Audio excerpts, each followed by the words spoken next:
Urdd. So the is like the. So Urdd, Urdd.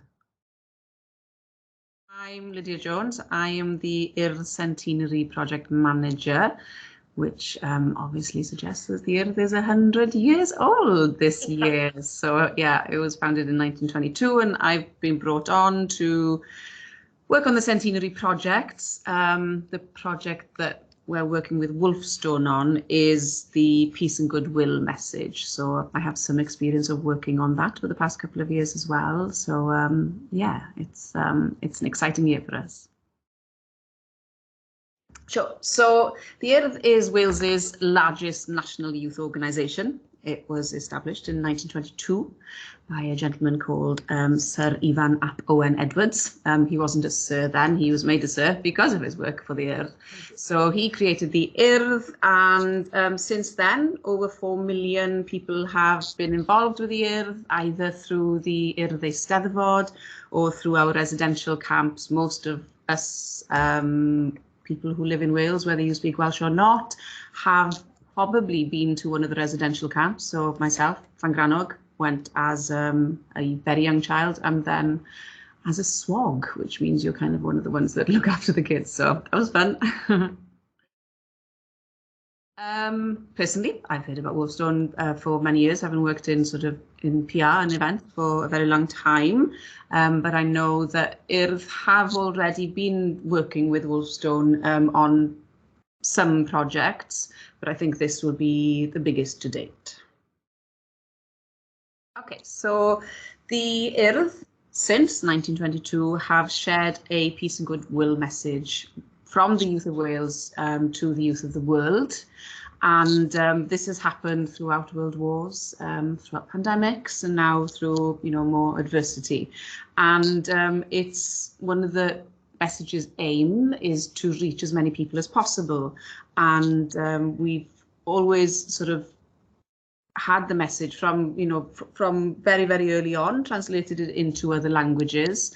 But like last year, we translated into 65 languages. But this year, for the centenary, we had a bigger target for ourselves, and we wanted to translate it to 100 languages and also reach 100 countries. And that's what's important, is that we want the message to be seen and heard.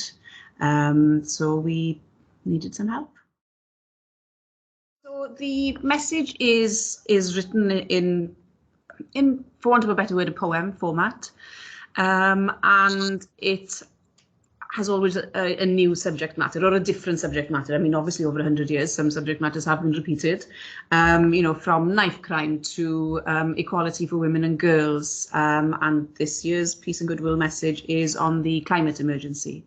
And the message is written by the Urdd, but with this year with the assistance of students from Aberystwyth University. So the message is written in Welsh, and then the idea is that it gets translated to as many languages as possible. We make that available on our website and share on social media. So we've gone even further this year to get posts translated, social media posts translated as well. So we're actually going to be talking directly to those countries in order to get the message as far as possible. So the message is a call to action. It's a message from the youth of Wales asking the youth of the world to stand up and try and make a difference. And even though everything that's happening in the world at the moment, that the climate emergency agenda is still very important. But what we're working on now is a nice document that Wolfestone have created, which is kind of a brief document, so that everyone who receives the work that needs to be translated, that there's our brief is included in it as well. So for us, it's important that we have the opportunity to be able to say, this isn't a corporate message. This is the message of the youth of Wales. So it's about using the language that's in this piece so that it doesn't come across as too formal or too forced. There's also, we've borrowed Greta Thunberg's blah, blah, blah, where she refers to politicians. And so that's even used in the Welsh language version and obviously in the English language version, but it's important that that remains. So it's being able to have the opportunity that we can put those notes, and we know that those notes are going to be read by the people translating. So it doesn't come across as corporate or that gets changed. So that's important to us. As a nation that